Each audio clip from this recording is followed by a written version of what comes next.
ಇನ್ನು ಯಾವಾಗ ಸಿಎಂ ಸಿದ್ದರಾಮಯ್ಯನವರ ವಿರುದ್ಧ ಪ್ರಾಸಿಕ್ಯೂಷನ್ಗೆ ಗ್ರೀನ್ ಸಿಗ್ನಲ್ ಸಿಕ್ತೋ ರಾಜ್ಯದಾದ್ಯಂತ ಆಕ್ರೋಶದ ಅಗ್ನಿ ಜ್ವಾಲನೆ ಹೊತ್ಬಿಟ್ಟಿದೆ. ಕಾಂಗ್ರೆಸ್ ಕಾರ್ಯಕರ್ತರು, ಸಿದ್ದರಾಮಯ್ಯನವರ ಅಭಿಮಾನಿಗಳು ಬೃಹತ್ ಪ್ರತಿಭಟನೆಯನ್ನ ಮಾಡಿ ಗವರ್ನರ್, ಬಿಜೆಪಿ, ಜೆಡಿಎಸ್ ವಿರುದ್ಧ ಕೆಂಡಾಮಂಡಲರಾದರು. ಈ ಮಧ್ಯೆ ಡಿಸಿಎಂ ಡಿಕೆ ಶಿವಕುಮಾರ್ ನಾಳೆ ರಾಜ್ಯದಾದ್ಯಂತ ಹೋರಾಟಕ್ಕೆ ಕರೆಯನ್ನ ಕೊಟ್ಟಿದ್ದಾರೆ. ಇತ್ತ ಬಿಜೆಪಿ ಕೂಡ ಹೋರಾಟಕ್ಕೆ ಸಜ್ಜಾಗಿದೆ.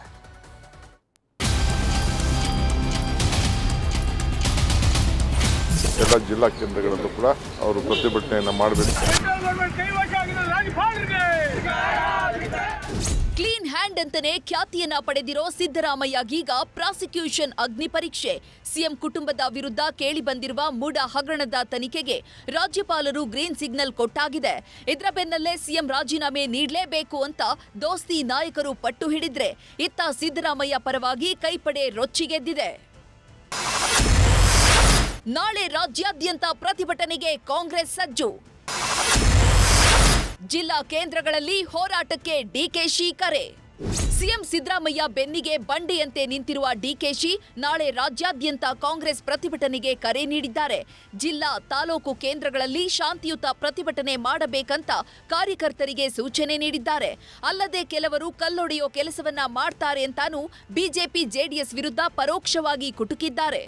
ಇವತ್ತು ಪ್ರಜಾಪ್ರಭುತ್ವದ ಒಂದು ಕಗ್ಗೊಲೆ, ಒಂದು ದೊಡ್ಡ ಸರ್ಕಾರನ ಇಶ್ಯೂ ಇಲ್ಲದೆ ಹೋದನ್ನ ಇಶ್ಯೂ ಮಾಡೋಕ್ಕೆ ಇವತ್ತು ಹೊರಟಿದ್ದಾರೆ. ಅದಕ್ಕೆ ನಾವೆಲ್ಲ ನಮ್ಮ ಮುಖಂಡಗಳಿಗೆಲ್ಲ ನಾವು ಕೊಟ್ಟಿದ್ದೀವಿ. ಎಲ್ಲ ಜಿಲ್ಲಾ ಕೇಂದ್ರಗಳಲ್ಲೂ ಕೂಡ ಅವರು ಪ್ರತಿಭಟನೆಯನ್ನು ಮಾಡಬೇಕು, ಶಾಂತಿಯುತವಾಗಿ ಮಾಡಬೇಕು. ಕೆಲವು ಕಿಡಿಗೇಡಿಗಳು ಕೆಲವರು ಬಂದು ಮಿಕ್ಸ್ ಮಾಡಿಕೊಂಡು ಕರ್ಗಿಲ್ ಹೊಡೆಯೋದು, ಲಾಂಡ್ ಆರ್ಡರ್ ಪ್ರಾಬ್ಲಮ್ ಕ್ರಿಯೇಟ್ ಮಾಡೋದವೆಲ್ಲ ಮಾಡ್ತಾರೆ. ಅದಕ್ಕೆಲ್ಲ ಬಹಳ ಎಚ್ಚರಿಕೆಯಿಂದ ಇರಬೇಕು ಅಂತ ಹೇಳಿದ್ದೀವಿ.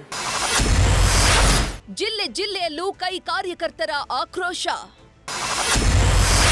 ಶಿವಮೊಗ್ಗದಲ್ಲಿ ಬಿಎಸ್ವೈ ಮನೆಗೆ ಮುತ್ತಿಗೆ ಯತ್ನ.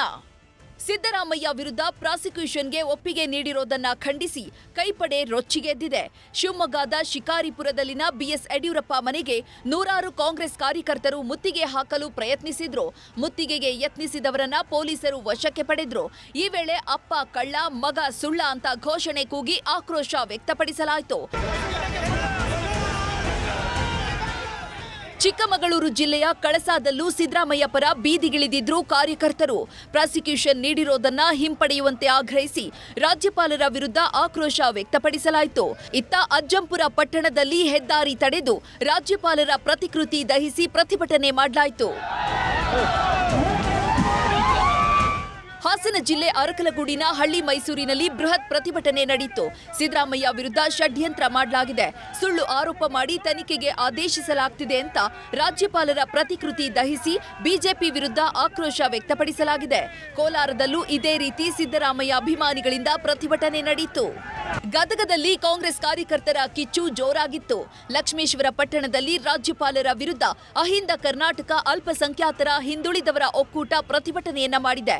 ಕೊಪ್ಪಳದಲ್ಲಿ ಕೈ ಕಾರ್ಯಕರ್ತರು ಹಾಗೂ ಸಿದ್ದರಾಮಯ್ಯ ಅಭಿಮಾನಿಗಳು ರಾಷ್ಟ್ರೀಯ ಹೆದ್ದಾರಿ 50ರಲ್ಲಿ ವಾಹನಗಳನ್ನ ತಡೆದು ಆಕ್ರೋಶ ಹೊರಹಾಕಿದ್ದಾರೆ. ಯಾದಗಿರಿಯಲ್ಲಿ ಏಕಾಂಗಿಯಾಗಿ ಧರಣಿ ನಡೆಸುವಾಗ ಉಪವಾಸ ಸತ್ಯಾಗ್ರಹ ನಿರತ ಸಿದ್ದರಾಮಯ್ಯ ಅಭಿಮಾನಿ ಅಸ್ವಸ್ಥಗೊಂಡಿದ್ರು.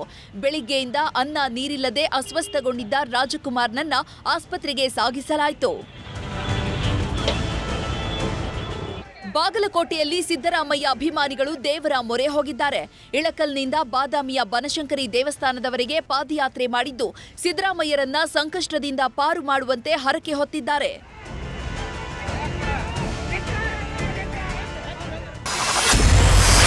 ಹೋರಾಟ ತೀವ್ರಗೊಳಿಸಲು ದೋಸ್ತಿ ನಿರ್ಧಾರ.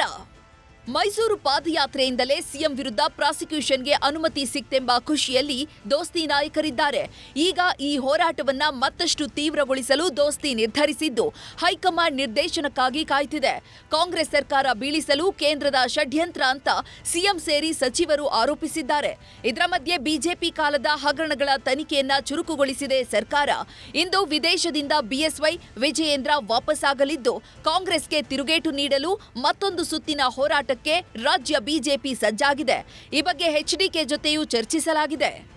ಇನ್ನು ಸಿದ್ದರಾಮಯ್ಯ ರಾಜೀನಾಮೆಗೆ ಒತ್ತಾಯಿಸಿರುವ ದೋಸ್ತಿ ನಾಯಕರು ಕಾಂಗ್ರೆಸ್ ಪ್ರತಿಭಟನೆಗೆ ತಿರುಗೇಟು ಕೊಡಲು ನಾಳೆಯಿಂದ ಬೃಹತ್ ಹೋರಾಟಕ್ಕೆ ಸಜ್ಜಾಗಿದ್ದಾರೆ.